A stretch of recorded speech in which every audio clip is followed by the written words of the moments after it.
I was once listening to a talk by some physicists, I think, about which number they would project into space to signal to other life forms that there was intelligent life here on planet Earth.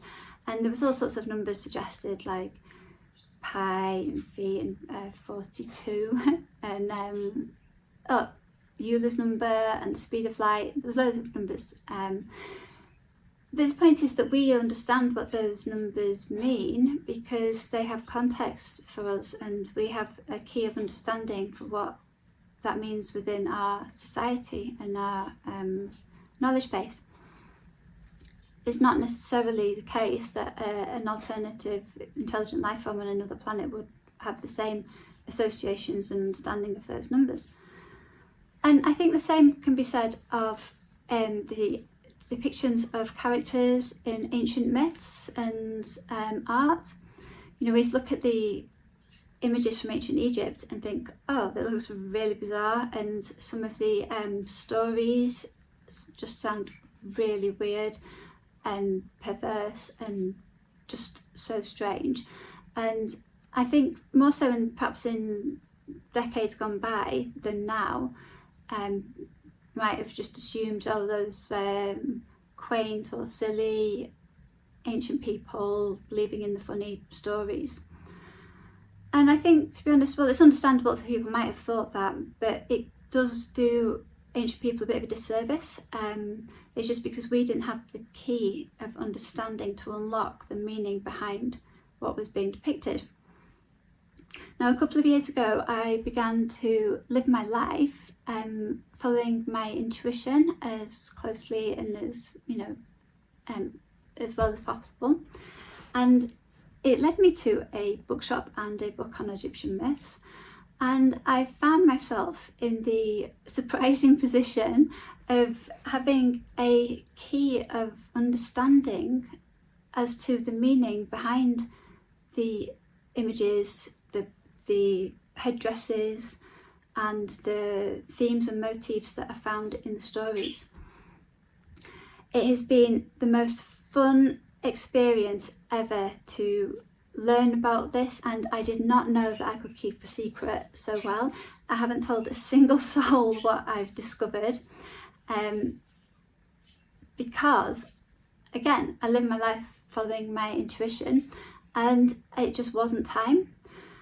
But apparently about 4 or 5 days ago, it was suddenly time.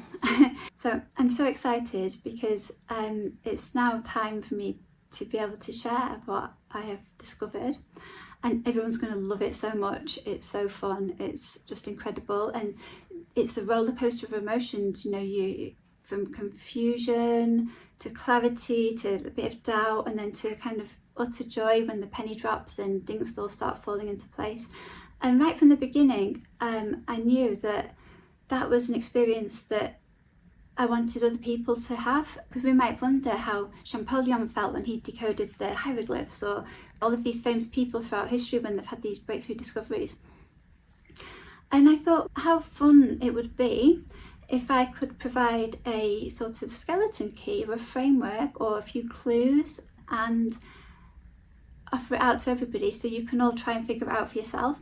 And, I could just write paper for a journal, or I could just do lectures on books or talks, whatever. And I will do extra supplementary materials to help us out throughout the whole thing.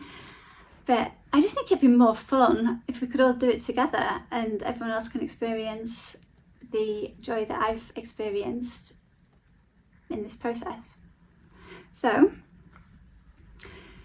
if that's something that you would like to do, I'll put a link in the description box, and you can get a download of the initial materials that I'll put together.